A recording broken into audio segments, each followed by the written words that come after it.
మరి రాజ్యసభకి మనం పంపిద్దామనేటటువంటి ఒక ఆలోచన చేస్తే ఆమెని ఆదిలోనే ఆమె గొంతును నొక్కేసేటటువంటి ప్రయత్నం చేశారు. గొంతును నొక్కేటటువంటి ప్రయత్నం మీరు చేసినప్పటికీ హంతకులైనటువంటి బీజేపీ ఎసంటోడు ఈరోజు తెలంగాణ కాదు యావత్ ప్రపంచానికి కూడా చాటి చెప్పారు.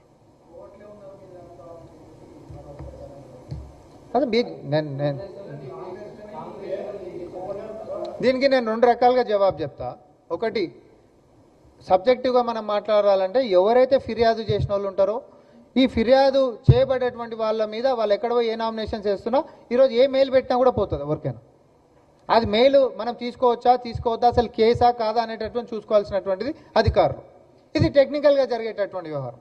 నేను నీ మీద ఫిర్యాదు ఇచ్చిన, నువ్వు ఇంకొక అడిగిపోయి నామినేషన్ వేస్తున్నావు, ఆ పలానా కేసు ఉందని చెప్పి నేను చెప్తా, ఏడిపోయినా కూడాను బేసికల్గా జరుగుతుంది. కానీ బీజేపీ ముందుకు పోయేసేసి లేదు ఇక్కడో లేదో అక్కడ చెప్పిరంట. ఆ చెప్పినోడు ఎవడో మీ ఓడో అయి ఉండొచ్చు కదా, మీ ఓడో మీ బీటీఎం అయినటువంటి బీఆర్ఎస్ ఓడో అయి ఉండొచ్చు కదా. ఎందుకంటే కాంగ్రెస్ పార్టీకి రాజ్యసభ వస్తే మళ్ళీంత బలపడుతుంది, ఎందుకు వచ్చిన పంచాయతీ అని చెప్పి మా కీడు కోరుకునేటటువంటి వాడు మీకు మించినటువంటి పనిమాలినోడు ఎవడు ఉంటాడు? ఉంటే బీజేపీ వాడు ఉంటాడు, లేకపోతే ఆ బీటీఎం బీఆర్ఎస్ వాడు ఉంటాడు. వీడికేంచి అందించేటోళ్ళు. నేను అందుకని రెండు జవాబులను, రాజకీయంగా మీరు మాట్లాడితే నేను రాజకీయంగా నేను మాట్లాడతాను. కానీ ఫిర్యాదు చేసినటువంటి వ్యక్తి ఎక్కడైనా కూడా ఆ యొక్క కన్సర్న్డ్ ఆఫీసర్స్కి మెయిల్ చేసేటటువంటి వెసులుబాటు ఉంటుంది. దానికి ఏదో రాజకీయంలో తీసుకొని వచ్చి రాజకీయ రంగురుద్ది ఇక్కడ నేతలకి ఆపాదించి మాట్లాడాలనంటే మీలాంటి నీచపు రాజకీయాలు. మళ్ళొకసారి కూడా నేను చెప్తా ఉన్నా, ఏ రేవంత్ రెడ్డి గారు అయితే ఈరోజు దక్షిణ భారతదేశంలో తెలంగాణ నుంచి కాంగ్రెస్ పార్టీని చేస్తున్నటువంటి బలోపేతమైనటువంటి కృషి ఏదైతే ఉందో అది నరేంద్ర మోడీకి కూడా కనబడ్డది. ఆ యొక్క అనుభవం కలిగింది కాబట్టే మొన్న వేదిక మీద పాపం ఏదో చాలా సౌమ్యంగా పోయేటటువంటి ప్రయత్నమే ఆయన చేసిండ్రు. ఇక్కడ కాంగ్రెస్ పార్టీని ఎట్టి పరిస్థితులలో రానియొద్దని చెప్పి కంకణం కట్టుకొని బీజేపీ బీఆర్ఎస్లు రెండు కూడా ఈ యొక్క కుట్రలు పన్నుతా ఉన్నాయి. ఎందుకంటే ఇక్కడ గిట్ట కాంగ్రెస్ పార్టీని రాష్ట్రంలో ఆపకపోతే ఇక్కడి నుంచే బీజేపీ అంతం మొదలవుతుంది, యావత్ భారతదేశానికి మళ్ళీ కాంగ్రెస్ పార్టీ పాకుతుంది. రేవంత్ రెడ్డి నాయకత్వాన్ని తక్కువ అంచనా ఎన్నిక లేదు అనేది వాళ్ళకి తెలుసు.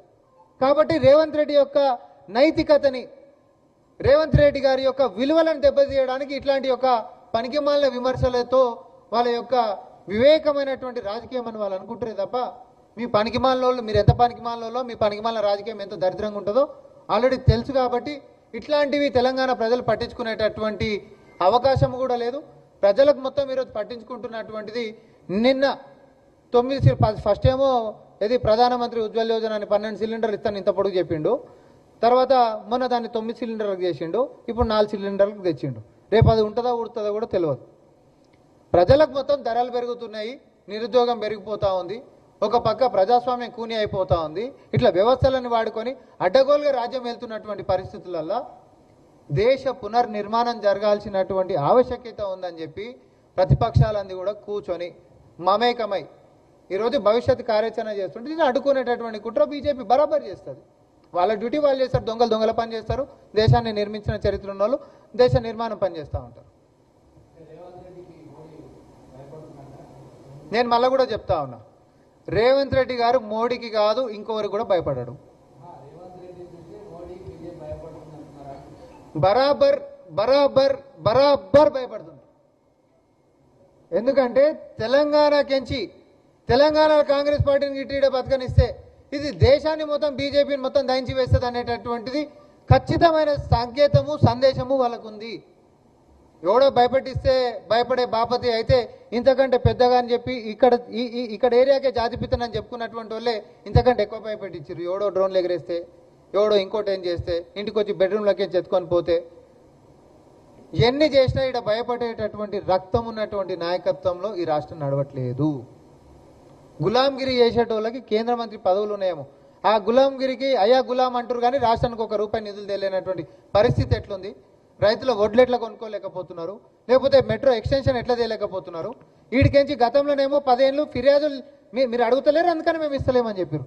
ఇప్పుడు ఒకసారి కాదు 50 సార్లు అడుగుతున్నావు, నువ్వు ఎన్ని ఇచ్చినావు చెప్తూ కిషన్ రెడ్డి అని అడిగినాం.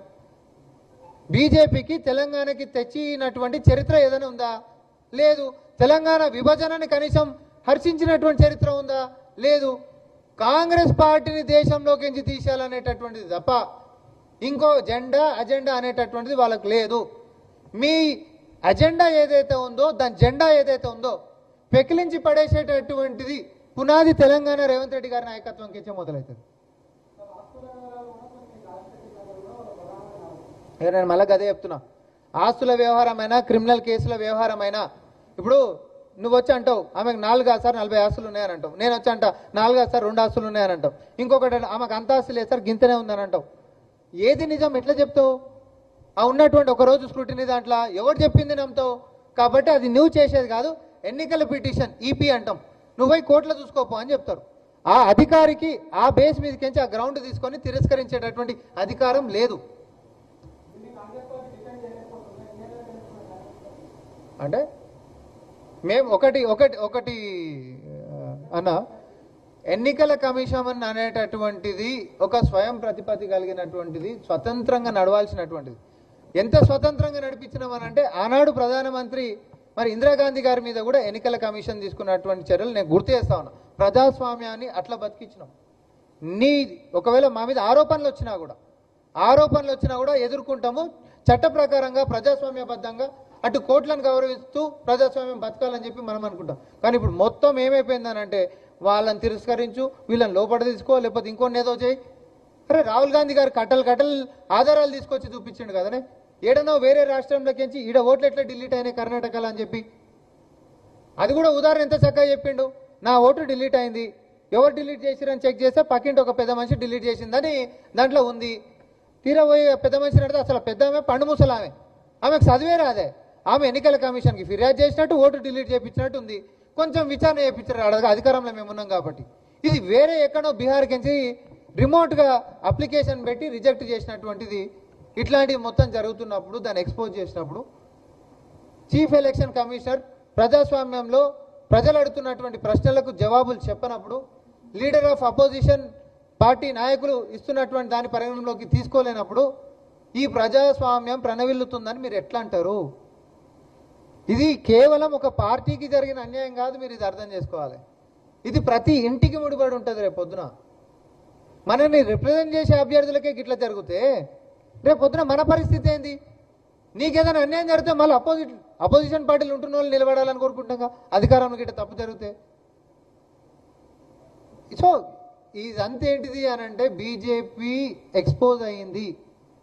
బీజేపీ ఎన్నికల కమిషన్ అధికారి చేసినటువంటి పొరపాటు అని రేపొద్దున మళ్ళీ కూడా దీని గురించి మాట్లాడతారు. మీరు రాసి పెట్టుకోరు, మాకేం సంబంధం అని మాట్లాడతారు. నేను ఇదే వేదిక మీదకి ఏం చెప్తున్నాను, ఎందుకంటే వీఆర్ ఎక్స్ప్లోరింగ్ అవర్ ఆప్షన్స్. మేమేమి వదిలిపెట్టాం కదా దీన్ని, సిసికి తర్వాత సుప్రీంకోర్టుకి పోతాం కదా. చట్టం ఏంది న్యాయం ఏంది అనేది అయితే తెలుస్తుంది కదా. అంతో ఇంతో ఈరోజు న్యాయం అయితే బతుకుందని నమ్ముతున్నాం ఇంక ఈ దేశంలో. భవిష్యత్తులో మళ్ళీ మాట్లాడుకుందాం దీని గురించి. ఆరో చేతులు మాకు సంబంధం లేదు, అసలు మాకేం సంబంధం అంటారు. మీరు చూడరు, ముందే సంబంధం లేదు కాబట్టి ఇప్పుడే ఈ లీకీలు ఇట్లా ఎవరో మీరే చేసుకున్నారు.